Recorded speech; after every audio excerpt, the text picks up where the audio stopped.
establishing an international digital order to close related gaps and fight fake news to protect human dignity and defend democracy. That's from South Korean President Yoon Suk-yeol speaking at New York University's Digital Vision Forum.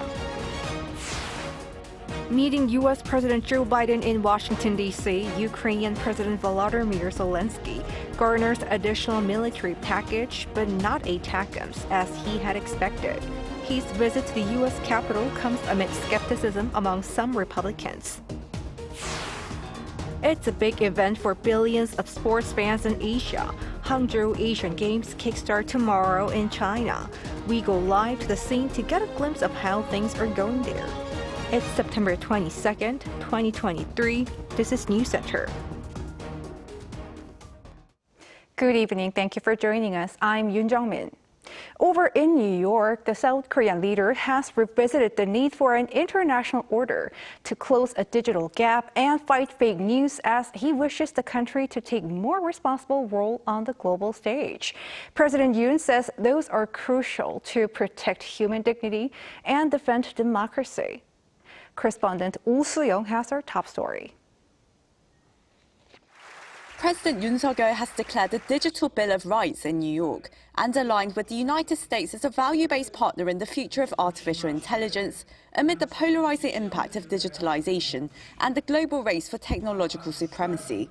The South Korean leader on Thursday spoke at New York University's Digital Vision Forum for a second straight year, where he set out 5 guiding principles for the so-called New York Initiative to serve as a compass to navigate the era of deepening digitalization. 디지털 격차가 인간의 존엄을 훼손하거나 또 늘어나는 가짜 뉴스가 민주주의와 자유를 위협하지 않을지 걱정의 목소리도 커지고 있습니다. 이처럼 디지털 심화로 나타나는 실존적 위험은 이제 더 이상 미룰 수 없는 시급한 문제입니다. 디지털은 국경이 없고 연결성과 즉시성을 가지고 있습니다. 그러기에 국제적으로 통용되는 보편적 질서가 중요합니다. The principles call for technology to be developed and used to expand the dignity, value, freedom and rights of individuals, rather than reinforce discrimination and prejudice. Yoon said fair access and opportunity for digital use must be guaranteed to create economic and social value, while preventing individual harm and the spread of disinformation. He further called for investment in research and development, talent pools and regulatory changes to enable innovation that drives prosperity for humanity. Lastly, Yoon reissued this call made at recent global summits and at the UN General Assembly the previous day for multilateral efforts to close the digital divide between the advanced and developing economies to ensure peace and shared prosperity in the world. The government plans to announce the Bill of Rights and encourage major partner countries and international organizations to adopt the principles. South Korea's push to establish an ethical, rules-based digital order is all the more crucial as major economies vie for influence over global norms and standards, according to Choi Sang-mok, Yoon's senior economic secretary. In that regard, as Seoul expands its value-based cooperation with Washington, Yoon also signed a memorandum of understanding with NYU to jointly develop world-class artificial intelligence with 3 Korean institutes. Korea and the US will each invest some $45 billion over 5 years. The partnership indicates that we have set out the path for cooperation across the entire business process in AI, from human resources training to research and development to market commercialization. In short, the foundation for solidarity in AI has been established between Korea and the US. Going forward, President Yoon said South Korea will play its part in establishing global digital norms and striving for digital innovation in collaboration with the world to maximize freedom and welfare for all of humanity. Oh Soo-young, Arirang News, New York. Also in New York, President Yoon's packed diplomatic schedule is nearing its end as he has met dozens of his counterparts on the margins of the UN Assembly. His agenda continued to center on boosting support for Busan's bid to host the World Expo 2030. Kim Do-yeon files this report from the Big Apple. President Yoon continued his relay of summits in New York on Thursday as he met with leaders one after another in an effort to expand South Korea's diplomatic relations with the world while making sure to request support for Busan's bid to host the World Expo 2030. The list of leaders that Yoon met spanned the continents and economies of all sizes, with at least 10 sit-downs on Thursday alone. During the United Nations General Assembly, we selected countries from the 189 BIE members to meet that could further enhance cooperation through the Busan Expo. Yoon kicked off the summit with Ecuador, where he and his counterpart Guillermo Lasso acknowledged the significance of more than 60 years of formal diplomatic ties between the nations. The two countries are also in negotiations for a strategic economic cooperation agreement, and President Yoon shared that he was content that an agreement between the two would be on the way soon. He also met with a fellow UN Security Council non-permanent member for next year, Sierra Leone's leader Julius Maada Bio, and agreed to cooperate in enhancing the shared values of the two countries. In addition, President Yoon invited his Sierra Leone counterpart to the South Korea-Africa Union Summit in Seoul next year. Also significant was Yoon's meeting with the leader of North Macedonia, Stevo Pendarovsky, marking the first time the two countries held a summit after diplomatic relations were formed in 2019. Despite the young diplomatic relationship, the European nation has enjoyed economic ties with South Korea in terms of the automobile industry, and the two leaders agreed to expand relations further. President Yoon also held a lunch meeting with Paraguay's leader, as well as talks with Nepal and Guinea-Bissau. And while the leaders may not have promised votes at the BIE openly, the top office says the meetings should have a positive impact. While some countries publicly state their positions, the majority approach voting without formal declarations. Therefore, engaging in face-to-face bilateral meetings to openly exchange opinions and mutually understand intentions while deriving cooperative solutions is a highly effective approach. President Yoon's New York visit comes to a close on Friday, but according to the top office, President Yoon will be meeting with other nations until the very last minute in the same format as he has done this past week to utilize every available second to promote Busan's World Expo bid before the vote at the BIE in November. Kim Do-yeon, Arirang News, New York. In Washington, U.S. President Joe Biden has met his Ukrainian counterpart, Volodymyr Zelensky, and pledged more military aid to help defend the war-torn country from Russia. Zelensky's visit to the U.S. Capitol comes amid skepticism among some Republicans. Our Choi Soo-hyung explains. U.S. President Joe Biden on Thursday, following his meeting with Ukrainian President Volodymyr Zelensky at the White House, announced a $325 million additional military package to Ukraine. Today, I approve the next tranche of U.S. security assistance to Ukraine, including more artillery, more ammunition, more anti-tank weapons, and the support package includes various military items like anti-aircraft missiles, shells, anti-tank weapons, cluster munitions, and the Abrams M1 tank.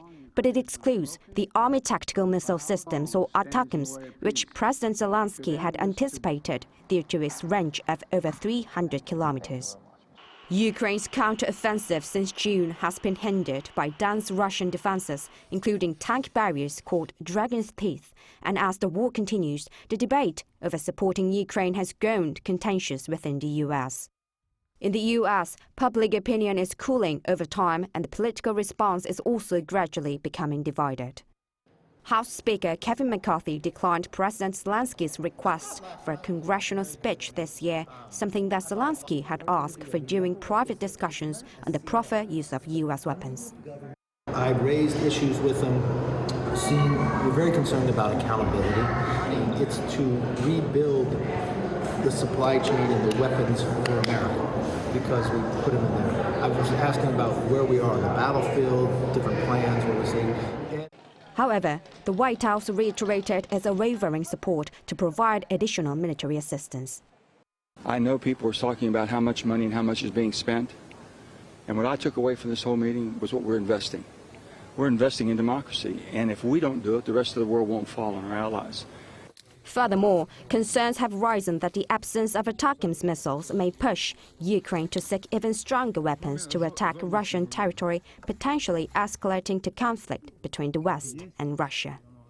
President Zelensky, in his recent speech in Washington, emphasized that without ongoing military and economic support from both the U.S. Senate and House, Ukraine may face defeat. Choi Soo-hyung, Arirang News. South Korea's Unification Minister has called for stronger cooperation with the U.S. amid rising concerns about a possible weapons deal between North Korea and Russia. Minister Kim Yong-ho met with U.S. Ambassador Philip Goldberg in Seoul on Friday, and when talking about Russia, he pointed out that it's unprecedented for a permanent member of the UN Security Council to invade a neighboring country. Kim stressed that the North is trying to take advantage of the situation and support Russia with weapons. Goldberg also expressed deep concerns about North Korea sending its time and resources on building weapons of mass destruction rather than feeding its people. On the sidelines of the UN General Assembly in New York, South Korea's Foreign Minister Park Jin met with Japan's new Foreign Minister Yoko Kamikawa. Park told his new counterpart that he hopes the two countries can communicate closely to continue to develop their bilateral relationship in a positive way. They also agreed to work on creating a trilateral consultative body involving China with the goal to hold a trilateral summit between their leaders by the end of this year. Kamikawa was appointed as Japan's new foreign minister last week, becoming Japan's first female foreign minister in about 2 decades. The rather unexpected passage of a motion yesterday seeking to arrest the nation's main opposition Democratic Party leader Lee Jae-myung over corruption charges seems to be fueling more division within the DP, with the party's floor leader resigning over the result. Lee, who is facing a warrant review next week, says he will continue fighting. Our political correspondent Kim Jong-sil reports. A deep sense of regret, resentment, and shock has engulfed the main opposition party after lawmakers on Thursday passed a consent to arrest motion against its leader Lee Jae-myung on corruption allegations. Lee, who is hospitalized following a weeks-long hunger strike to protest the Yoon administration, released a written statement on Friday. He said the Democratic Party must continue to fight the tyranny and regression of Yoon's government to protect the people's livelihood and democracy. Lee added that the DP will continue to work hard and move forward. He did not, however, address the arrest warrant review process scheduled for next week. Experts said due to Lee's deteriorating health, the review could be delayed. If he does make a court appearance, he will be questioned by a judge who will decide whether to issue a warrant. After Thursday's vote, DP floor leader Park Kwang-won and Party Secretary General Cho Jung-sik resigned immediately. During a closed general meeting after the vote, one lawmaker reportedly said they would leave the party, while some admitted to voting in favor of the motion. The 30 or so lawmakers known as the anti-Lee Jae-myung bloc claimed the party leader should keep his promise about facing the prosecution. Back in June, Lee said he would forfeit the privilege from arrest that lawmakers have while the National Assembly is in session. Ruling People Power Party senior spokesperson Yoo Sang-bum said on Friday that this bulletproof political act should be removed, adding the DP leader must humbly submit to the court's judgment. The same day, the opposition announced it would hold an election for a new floor leader next Tuesday. But with lawmakers suffering from feelings of division and betrayal, it will be tough for the next floor leader to unite the party. Kim Jong-sil, Arirang News.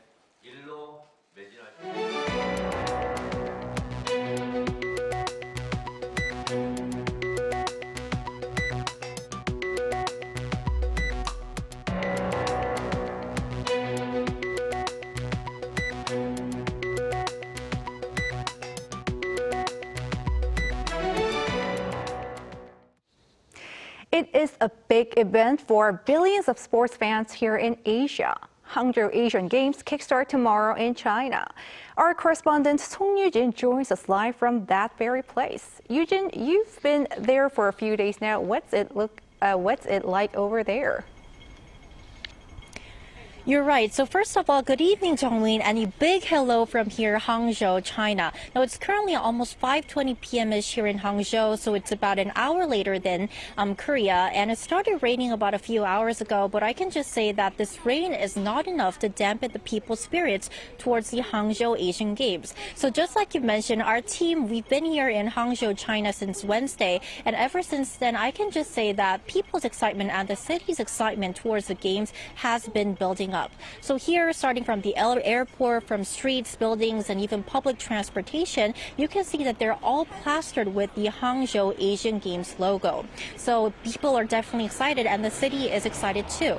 So the Games haven't officially commenced yet because the opening ceremony will take place tomorrow, but some events like modern pentathlon, football, and volleyball have already started their preliminary rounds. So yesterday, around 30 Team Korea athletes who are already in Hangzhou attended a welcoming ceremony at the Asian Games Village. So let's first listen to what Team Korea and also some of the local residents here had to say about the Games.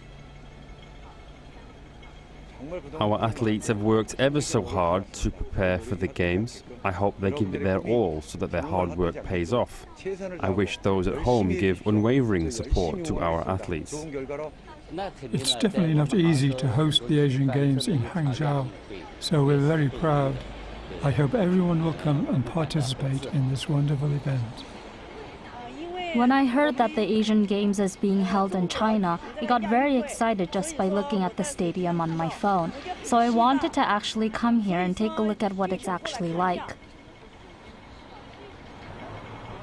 So as you can see, everyone is pretty much ready for tomorrow's opening ceremony. Seems so. Then Eugene, tell us what's special or worth knowing about the Games this time, besides the fact that it was pushed back a year due to COVID concerns. So first of all, Hangzhou is the third Chinese city to host the Asian Games. The last one took place in the city of Guangzhou in 2010. And what's very interesting is that the number of participating athletes is even greater than the 2020 Tokyo Olympics, about 8,000 more. So according to the Hangzhou Asian Games Organizing Committee, around 12,000 athletes from 45 national Olympic committees are set to take part in the 16-day event. And as for the events, esports and also breakdancing are making their official debuts as medal sports here in Hangzhou. And to talk about the athletes to really look forward to, it's a really tough question for me because there are so many amazing Korean athletes here. But the organizing committee has selected 3 Korean athletes that you want to look out for. So the first is archer Kim Woo-jin, who's currently ranked 2nd in the world and 1st in Asia. He's also the reigning Asian Games individual champion. And second is An Se-young of badminton, the world #1 ranked singles player who won Korea's first women's singles world championship title last month. And last but not least, football player Lee Gang-in, who was the Golden Ball recipient at the 2019 FIFA Under-20 World Cup. And what more can you tell us about the participation of North Korea? So that has been definitely garnering a lot of attention. So today, around 20 North Korean athletes attended a welcoming ceremony at the Asian Games Village alongside Brunei, Cambodia, Palestine, Taiwan, and Thailand. And also, according to the organizing committee, North Korea is sending 185 athletes to the Hangzhou Asian Games this time. Now, North Korea's participation is indeed special because this will be the first time that North Korea is taking part in an international multi-sport event since the 2018 Jakarta Asian Games. Now, this was because the International Olympic Committee previously suspended North Korea from participating in any international sporting event after it did not send athletes to the 2020 Tokyo Games, citing concerns over COVID-19. So what this means is that this time, the athletes of 2 Koreas will meet again for the first time in years, potentially athletes like gymnast Yoon, who garnered great attention at the 2016 Rio Olympics after she took a selfie with a North Korean athlete. I was excited to see North Korean athletes and coaches who I met before at past competitions. When we saw each other, they warmly say hi, so it was a great start to my stay in Hangzhou. And Eugene, as you just mentioned, we are just one day away from the opening ceremony. What to expect? So that's the reason why I'm here now, Jungmin. So the opening ceremony, it will take place at the Hangzhou Olympic Center Stadium here. It will start at around 8 p.m. China time, which will be 9 p.m. Korea time. And this is actually the main stadium that the opening ceremony will take place. Now, people here in China call this stadium the Big Lotus because the outer appearance of the stadium resembles a lotus flower. And to talk about Team Korea's participation in the opening ceremony, fencer Gu Bon-gil and swimmer Kim So-young have been announced as the flag bearers of Korea. As for Korea's delegation, we know that Prime Minister Han Duk-soo and Vice Culture Minister Chang Mi-ran, who is also an athlete herself, they are going to attend the opening ceremony. And what's also interesting and fascinating about the opening ceremony is that the Hangzhou Asian Games have announced that it will be the first carbon-neutral Asian Games. So green methanol regenerated from waste carbon will be used as fuel for the main flare tower in the opening ceremony. And we cannot leave out fireworks for an Olympics or Asian Games opening ceremony. This time, instead of physical fireworks to go green, Hangzhou Asian Games is using digital fireworks, so that will also be quite a spectacle. And I also want to mention that I'll be going to the opening ceremony for tomorrow, so please stay tuned for more news and updates here in Hangzhou. That's all I have for now. Back to you, Jungmin. All right, looking forward to it. Thank you, Eugene. Also in Hangzhou, South Korea's men's football team picked up a 4-0 win over Thailand on Thursday in what was the team's second Group E match. Led by coach Hwang Sun-hong, Korea scored all 4 goals in the first half and have now qualified for the knockouts with one match still to play. Hong Hyun-seok scored the first goal in the 15th minute and An Jae-jun doubled Korea's lead just 5 minutes later. Ahn Won-sang and Lee Jae-myung added 1 goal each before the halftime interval. South Korea won their first group stage match 9-0 on Tuesday, beating Kuwait. Up next is Bahrain on Sunday at 8:30 p.m. Korea time. BTS member Jungkook has been selected as one of 25 musicians who undeniably dominated the year in music and culture. U.S. entertainment magazine The Hollywood Reporter on Wednesday published its inaugural Platinum Players Power list. The list honors 25 artists from Beyoncé to Taylor Swift who are on top of the charts, move the needle on culture, set records, perform for thousands or millions on tour, and who overall have defined the year in the music industry. Jungkook is the only K-pop artist on the list. Meanwhile, BTS Suga starts his military service today. He will return to the band by the year 2025, along with 2 other members who are performing their obligatory service, J-Hope and Jin. Today, traditional Korean houses Hanok have evolved beyond being just residential spaces. And there is a special week in capital Seoul during which you can enjoy the beauty of these houses mingle with the autumn scenery. Our Yoon takes us to the very first Seoul Hanok week. Korea's traditional houses, or Hanok, invite people beyond their walls, revealing their beautiful appearance. Seoul Metropolitan Government is for the first time hosting a 2023 Seoul Hanok Week from September 18th to the 27th in Bukchon, Seochon, and Inpyeong Hanok Village. The Hanok Week will feature exhibitions, performances, and experiential and educational events that would allow visitors to enjoy the capital's Hanok in different ways. Seoul's Hanok are considered part of the city's identity and valuable assets that have continued to evolve in response to new demands. Hanok are not always open to the general public. On the 24th, Open House Hanok is scheduled to offer tours of 9 Hanok. This house is called Hwigyamje. Built in traditional way, it has a history of more than 120 years in Bukchon Hanok village. It was designated Seoul Folk Culture Property number 14 in March 1977. Hwigyamje stylistically belongs to the early period following Japanese occupation. It shows how aspects of the Western lifestyle of that time were introduced into a traditional Korean house. Although the underfloor heating, grid-patterned floors, frame, roof, and floral decorations are all of the traditional style. Another Hanok that is open to the public is Yangnyu-dang. This Hanok earned second place in the 2012 National Hanok competition, with its harmonization of traditional values and modern architectural aspects. These days, when it comes to Hanok, many people tend to think of them as just for Hanok's Day. Here, in addition to accommodation, exhibitions are also held. We've designed spaces where you can both appreciate art and take a break while enjoying the space. Chitta Pavilion, named after the Korean word for to build, is hosting music concerts on the evenings of September 22nd to the 24th. Passing through the bamboo grove at the entrance, visitors will see a round yard with kudir, which are old floor heating stones. It's so close to the buzzing city, but when you're inside, it feels a lot quieter, peaceful. Really calm, and there's also the smell of the timber. Yeah, no, but with the plants, it can create a natural shelter. Director Kim added that the organizers hope Hanok will become cultural content that transcend time, space, and generations, and something that people from all over the world can seek out and enjoy. Lee Jae-myung, Arirang News.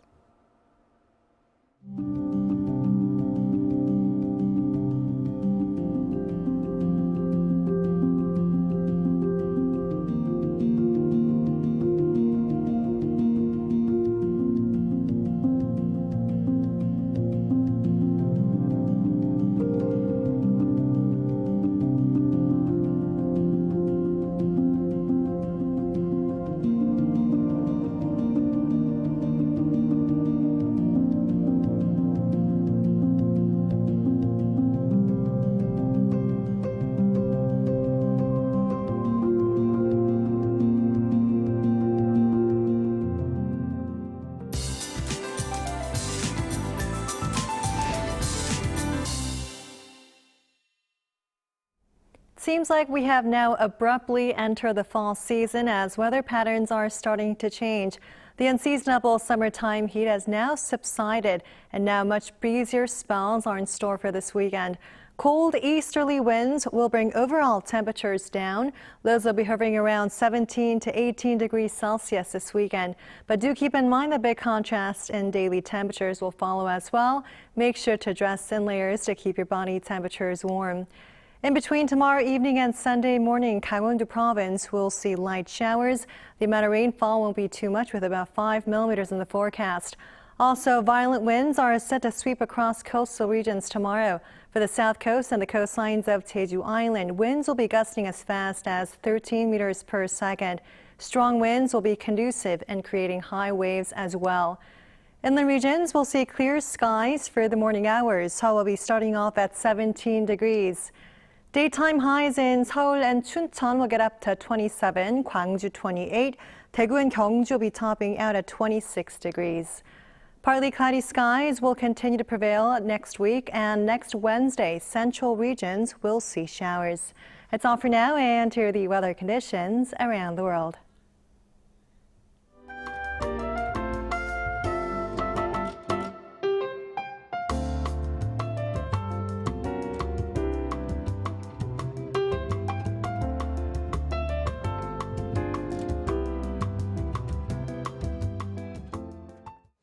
That is News Center for tonight. Thanks for watching. A panel session is coming up.